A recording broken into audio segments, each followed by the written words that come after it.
I think we're ready to rock and roll. Brian, let's go ahead and discuss Ivanti Service Manager. It's one of the 5 pillars of Ivanti's ELA platform. Okay, thanks, John. Ivanti Service Manager allows us to go through and have, ITIL-based incident, problem, change, request, release, lots of different components associated with that. It's part of the Ivanti ELA, also part of the Ivanti Cloud strategy. Now, Ivanti Cloud is part of something that's coming with the new Ivanti ELAs that are out there. Your ELA has 5 pillars in it. We have endpoint security, we have unified endpoint management, IT asset management, IT service management, and identity management. And you can either do the unified IT ELA, which is all 5 pillars, or you have an option for pick 2. A nice pick 2 is asset and service management, because the asset service management platform are all together. And again, a big part of Ivanti Cloud and the ELA, the new product called Ivanti Cloud. Now, don't get confused with the Ivanti Cloud infrastructure, which is including ITSM and other technologies from the Ivanti Cloud product, which has specific requirements and functionality that are here. When we're looking at the Ivanti Cloud product, you're looking at data coming in through lots of different places and going through that normalization engine and reconciliation engine to feed into Service and Asset Manager, as well as other components within the cloud. You also have the ability for real-time intelligence. So if you have an agent out on all of your different workstations, it will tell you where they're at and communicate and allow you to start to manage those devices through the Ivanti Cloud platform. Kind of from there. I'm not going to spend a ton of time on here. If you want to get more information about the Ivanti Cloud product, then you want to come to Thursday's webinar, where Mr. Hodzik will be going through and talking about the Ivanti Cloud product itself and its kind of functionality from here. So what we're going to do is focus on Ivanti Service Manager and talk about that. Now, Ivanti Service Manager is available in both the on-premise component as well as Ivanti Cloud. And so you can have it hosted, or you can have it on-prem, depending on what is the best for your organization.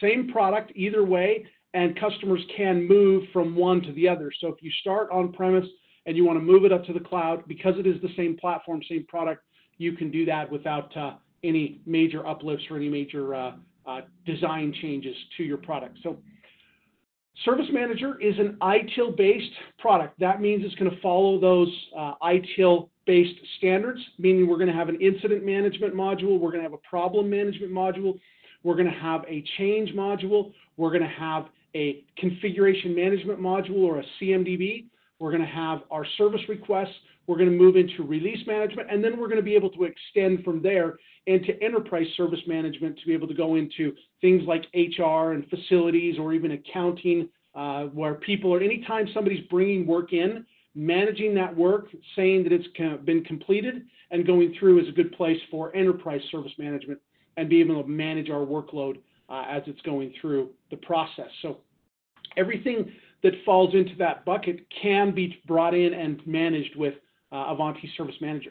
So let's talk a little bit about the Service Manager. I have a couple of instances up.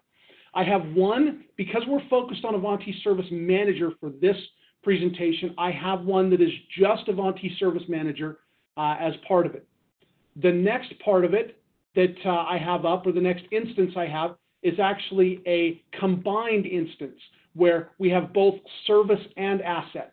So if I were to pull up here as in my role, you would actually see there's asset roles in here as well as service manager. So I'm looking at incident, problem, change.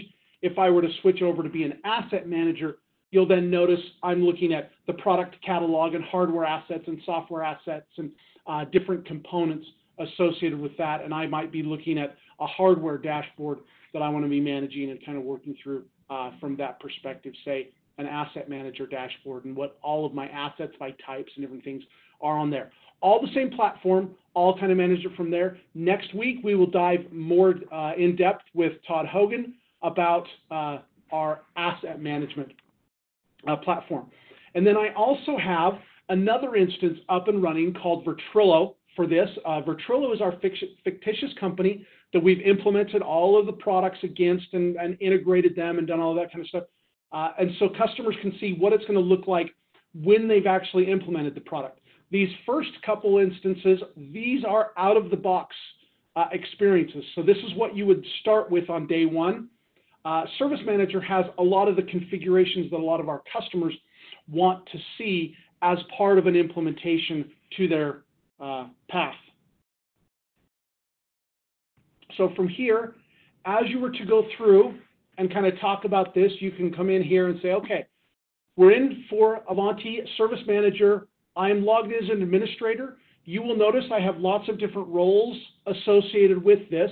And as I come through here, for instance, the Service Desk Manager role, if I were to switch into that role, it would then redraw everything based upon that role and what that role's access is and what those things would want to be highlighted. So for instance, a manager role is going to be looking at my team's activity, so I can look at workload across the team.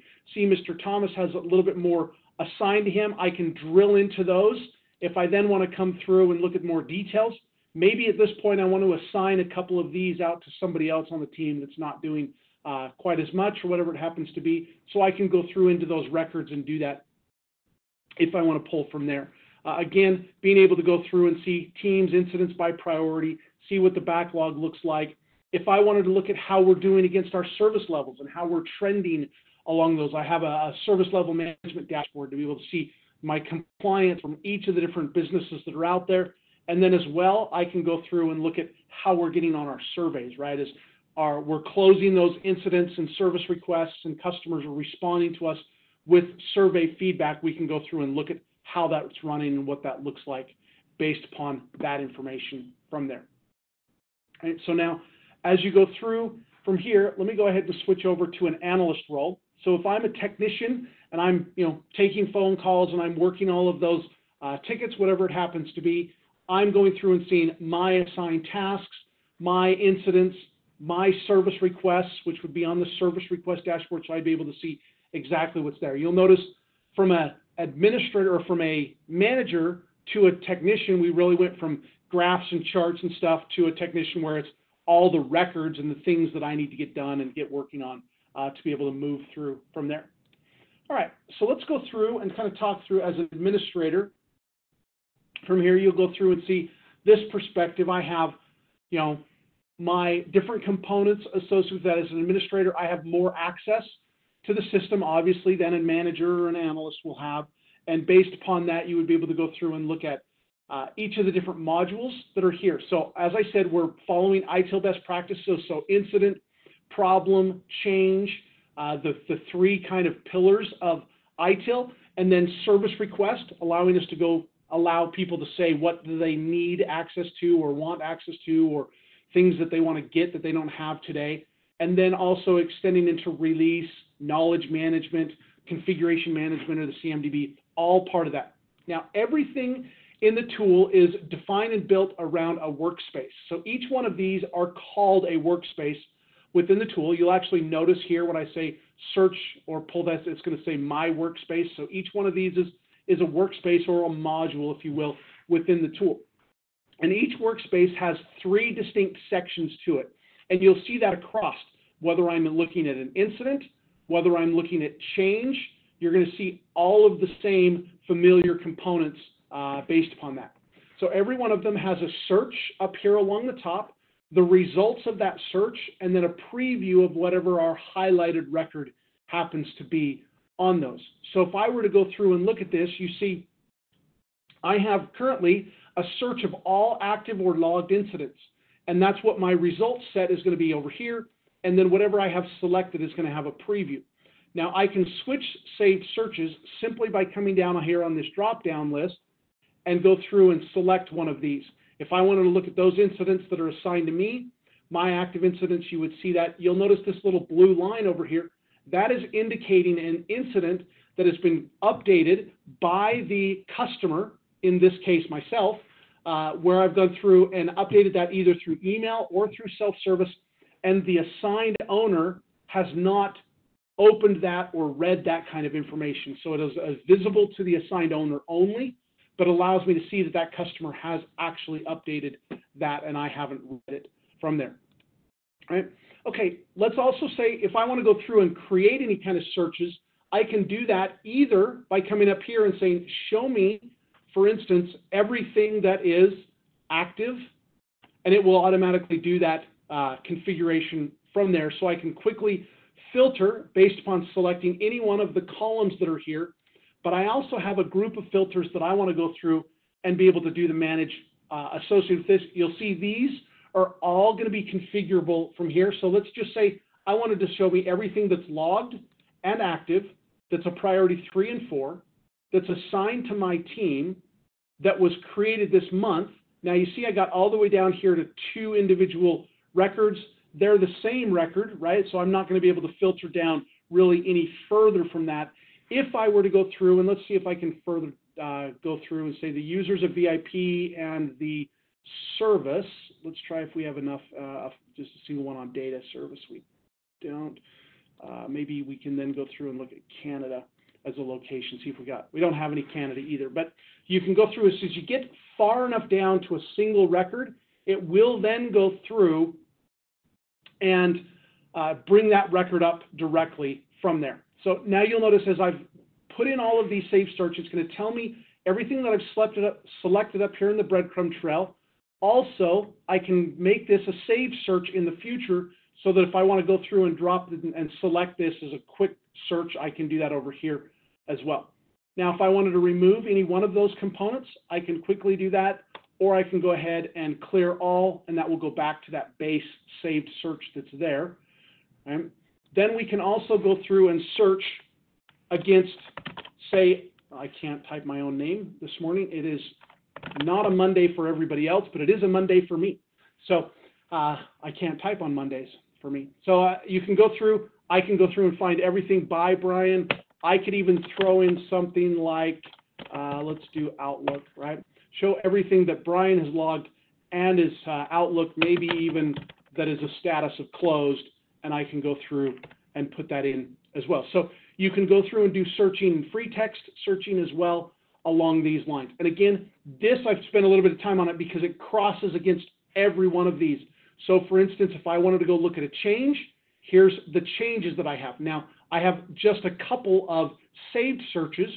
I can also get to the all saved searches, and then I can find from there if I want to go through and put them in my favorites so that they show up in this drop-down list for me to be able to use at that point. Okay, let's go ahead and create a new incident, and then we're going to escalate that incident up through problem and change management, kind of following and walking through the ITIL best practices from here. So let's say that Marcia, we're going to have Marcia open up our incident here, and Marcia is having a problem with Windows Profile Error 2907, and we're going to put in cannot log in. We'll just put it from there, and then we'll say our business service that's happening here is desktop, right? So this is something, a problem with her desktop, and we'll go ahead and put that this is a application failure. Sounds good. Application error.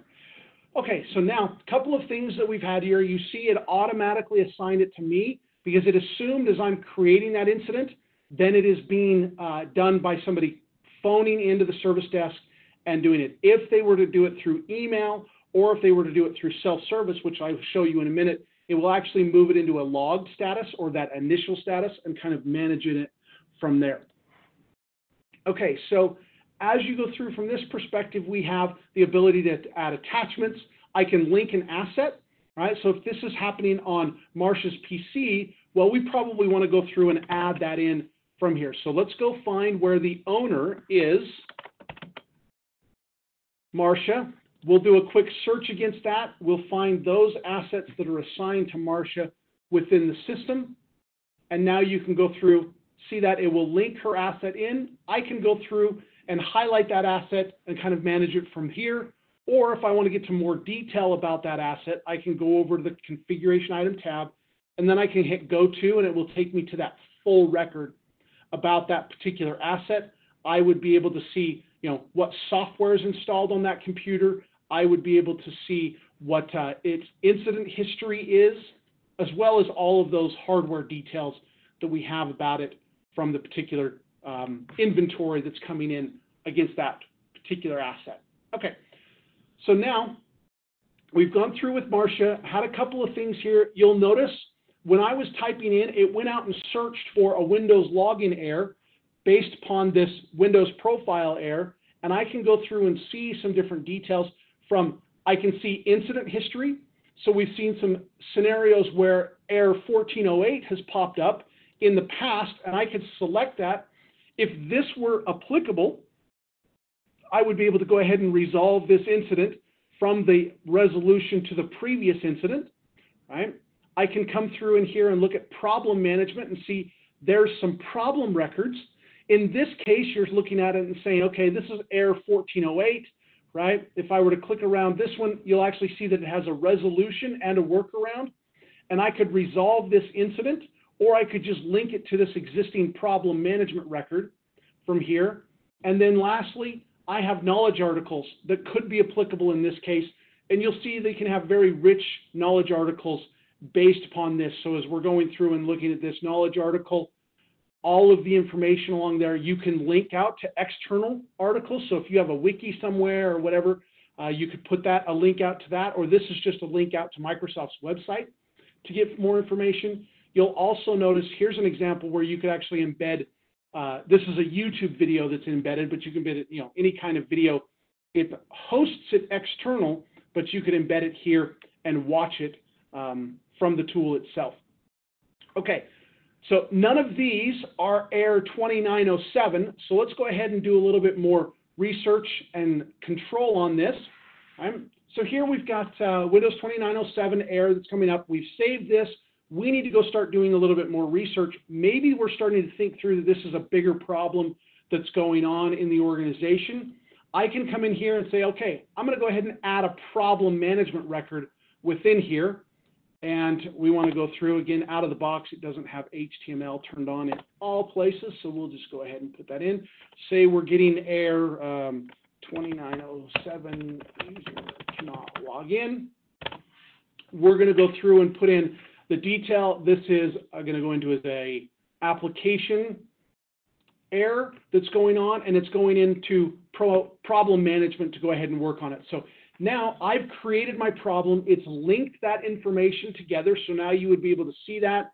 If I were to click Go To, it will take me over to the problem management workspace or module, open up that particular one. You'll notice a couple of things from here. It automatically linked that asset that I had selected previously. So if I'm coming in to start to look at this, I can go look at an asset if I need to go through and start troubleshooting that, managing that, all kind of from here. I can then start to look at it. Also, you might have noticed it added the business service. Very important with an ITIL-based strategy on this is that our business services are going to cross all of the different modules within the tool. So we're going to have a business service that's going to be affected by the incident that again goes through problem management, even up through change management, to be able to go through and start to look at this desktop service and what's happening based upon that particular thing that we need to go through and do, right? So in this case, maybe we start to figure out that a new software application for our ERP system is causing this to happen. And we can actually go through and watch this through its workflow. You'll see we have root cause, ERP app causing this problem, right? And we can talk about what the resolution and workaround would be. Let's say that for right now, we're going to say uninstall ERP app, right? So we'll go ahead and talk that through, and I have to take ownership of this first, or we'll give it to Angela, actually. That's fine. All right, so now I've been able to go through, identify this particular problem, and in our status from here, it will continue to go through and manage all of it from that perspective. Now, you might have noticed once this came up, it says resolve via workaround is now a possible step. If I were to select this, it would actually go to all of the linked incidents, which I can come over here and I would be able to see, here's that incident that we just opened up, and I would be able to say resolve that previous incident with the information that we typed in the workaround from here to go through and do that, right? If I were to put in a resolution and say we've actually fixed this problem, I can do that from here. But let's just say in order to fix this problem, we actually have to do an ERP upgrade in our organization. Okay, so now we're going to come through here and request a change to this, and we'll put in ERP upgrade based upon this, right? Windows profile error from ERP application, and we said 2907. All right, so now we go through and put that in. At this point, I'm going to go ahead and leave it, other than I'm going to say, you know what, if we're doing an ERP upgrade, probably pretty significant at that point. So I've said, here's the fix that needs to happen. We've figured out root cause. We've gone through, kind of understood that. We've related the incident into a problem so we can really dig down underneath that and kind of manage it from there. And now we have gone in through change and kind of pulled it to there. So if we go through to the change management tab, we've got this component from here. We can say go to that, and it will take us into that change, and we can start to walk through from here. Now you'll notice, again, it automatically linked in the asset that was in there, also automatically linked in the business service that we did from there. We're also going to have to link in some other stuff based upon this, right? Now, if this is actually going to be an ERP upgrade, let's go ahead and link in a couple of other things from here. So I'm going to go ahead and group by type so that we can grab a couple of things. Enterprise application for ERP, we want to put that in there because that is going to be a particular CI type that we want to be able to manage against. We want to go through a couple of other things. I'm going to want to add in a business service for finance, right? Because that's what is running this. So we'll add in the finance business service to that. Now, the last thing that we will do, and just for the sake of speed, I know these are on page 4. Here's my ERP server 1 and 2. I'm going to go ahead and add those into this. So we have 2 business services. We have the original asset, desktop, as well as the servers and the enterprise application that are all a part of this. At this point, we'll go ahead and just give it a quick save. A couple of things that we need to now do before we can submit it in for approvals and kind of manage it from there. So we have a risk calculator that allows us to determine, you know, what the risk score is associated with this and kind of go through from here, right? So as we go through and look at this, I've got more than 75% of my employee base is going to use this ERP application, so it's going to be there. It's a big upgrade, so it's going to have to be done during some production hours. So we'll go ahead and put that in. We've got to go through and look at, from this perspective, something like what's the anticipated outage? Well, if 75% of the people are doing it and we're doing it during business hours, it's probably going to have a fairly widespread component. Because it's ERP, multiple business applications are going to be affected by its outage, right? And we'll say that this is a minor enhancement, maybe a dot release that we have to do the upgrade against and do that from there. So you'll notice, based upon the answers to the risk calculator that I put in there, I've got a risk level of a 90 out of 100 based upon that. That information then is going to get populated back over here to the details tab. So my risk level is going to be there. If I were to give it a quick refresh, you'll also notice it's going to allocate that in red, indicating that that's a high-risk change and kind of managing it all from there. I can then go through and say we need to do this schedule. Well, here you see all the things that we just added to this, and you'll see we have some lockout time frame when we can not do changes against this application or servers, as well as times when we have maintenance windows that we can. Like I said, because this is going to be a bigger one, we're going to have to go outside of just regular maintenance windows. If I were to select over one of these lockout times, right, you would then be able to see it's going to prompt me and say, are you sure you want to do this? It will absolutely let me do it, but it's going to prompt me to go through and say, are you sure you want to do it? Well, no, I don't. Let's go ahead and select something later on, right? So we're going to select something up here in September. Once we put that in, now we've got to go through and do a couple of other things from here, but you'll notice I just selected that time frame of when we're going to do the change. That then is populated down here into the start and end date of the change. Now let's go do a couple of other things. We're going to need to select that this is going to be a software change. And then at this point, we're going to move it over to a pending approval. Now, when I click pending approval, you'll see from here, it's going to go through and start to talk about a CAB vote expiration, and also start and end date are mandatory. So we have to say, if we're going to do this upgrade on the 2nd, then they've got to vote for this by the 30th of August based upon that. All right, so let's go ahead, save that out. It's going to go pull in for the approvals. Those approvals will take a minute for the workflow engine to grab them and kind of pull that kind of information in. And then it will actually create approval votes. And the votes will actually go through and kind of track that. Just for the sake of time, let me jump back into a previously done one where you'll see here's some votes that are going through. You'll see the 6 people that were given the vote ability. I actually approved this one in a previous one, so you can see from here perspective, it will show you those that are pending and then approvals all associated with that from here. Now, let me go back here to this one that we were working on. And at this point, now you would be able to go through and see from a details section, right? We've gone through all of the different upgrades. We're going to go out and get some approvals based upon that. Once it's been approved, then we can go through and move it along its path. But what I want to talk about next is a release, right? So from here, when we come through and look at a release, we can say, okay, we're going to have a release of our ERP, and that release is going to have a bunch of details on there.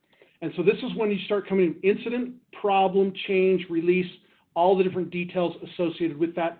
Releases then are going to have milestones like release and deployment planning and deployment preparation. If I wanted to add a milestone, you'll see that there's actually milestones over here. So let's say that this is an early life support milestone, right? We add that in. It will go through and allow us to track those from a milestone and release of the project. And you'll see the release can actually have schedules allocated to them as to when we're going to send all of this out. So incident goes through problem, goes through change, goes through a release, how we're going to fix that. Then it goes through and collapses that all back down. The release is pushed out, the change is closed, the problem is resolved, the incident is then taken care of, and we manage it all the way back through there. Now, for the last little bit here, I want to switch over, and I bet my stuff is going to have logged out by now because it's been a little bit. So let's see if I can. Okay, good. So now we're going to switch over to self-service. This is where the end user or the customer can go ahead and submit all of their incidents. You see they can search the knowledge base, go to My Items from here. So My Items is a history of everything that I've done, whether it's a service request, whether it's an approval, I'll click on approval that I need to do. All of those are going to be here based upon all of that kind of detail, right? Or all of them where I would be able to see incidents, service requests, and approvals that I need to do. I can search from here from the support portal. I can go into the knowledge base where I would be able to see, here's the knowledge base. This happens to be one that's also user-facing that I showed you earlier. So they would have a video that would show them how to go through and work with different components along there. And then lastly, along here, they would be able to go to the catalog.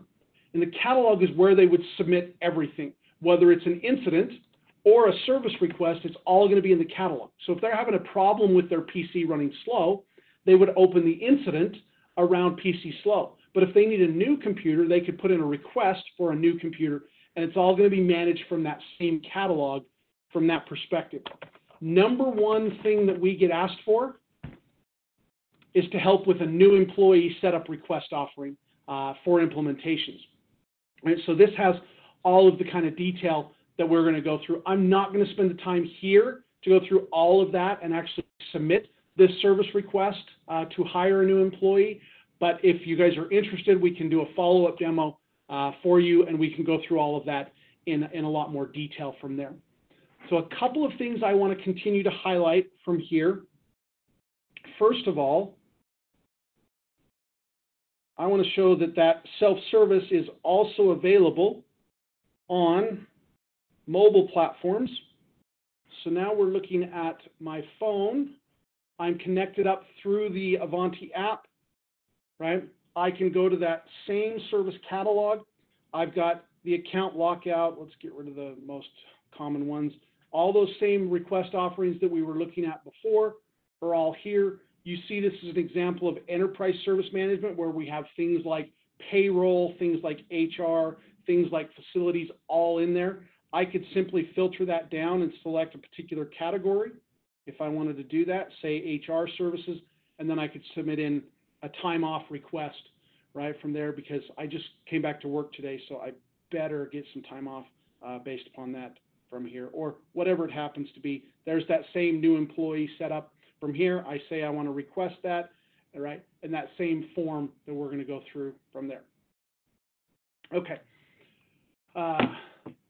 So let me go ahead and close out of that. The last thing I do want to show from here is, let me turn off screen sharing. And then we also, one of the unique features of Ivanti Voice is the ability to have, Ivanti Service Manager is our connection with Ivanti Voice. So I'm going to go ahead and call in to our Virtrillo fictitious company, and it's going to answer and start to prompt me as to the way I want to communicate with the service desk. Virtrillo, your call may be monitored or recorded for quality purposes. To speak to the IT service desk, please press 1. To speak to human resources, please press 2. To speak to the payroll department, please press 3. So we'll select 1. Hello. Brian, Thank you for calling the Virtrillo IT service desk. we are experiencing an ERP system login failure.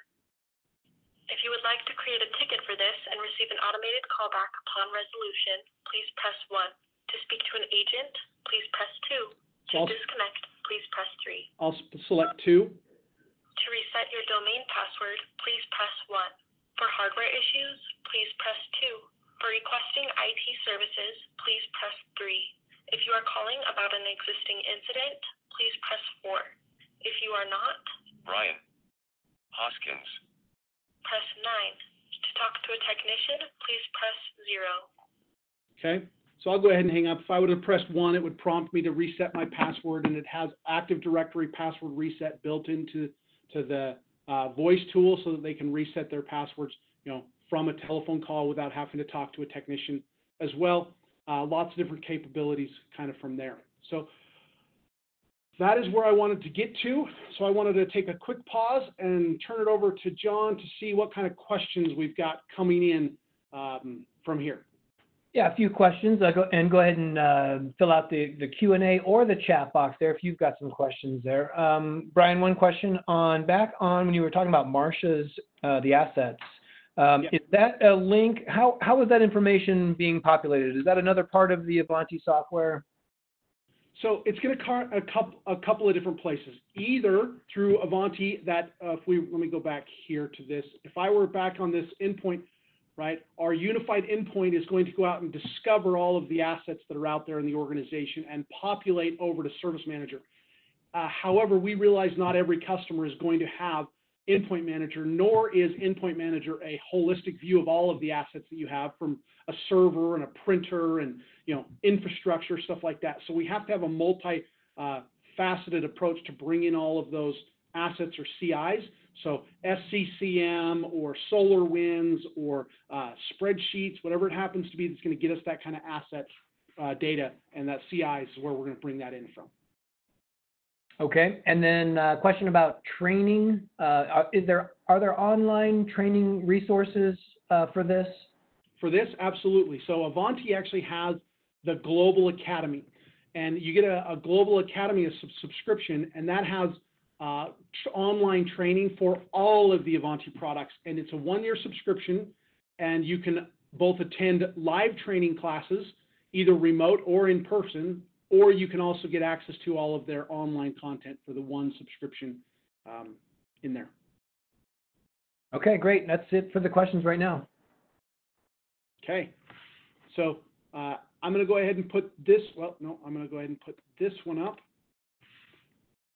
So if you guys do have any questions, anything you think of later, if you'd like to see anything more in depth, my email, bhoskins@ncsi.us. Remember the .us, not .com.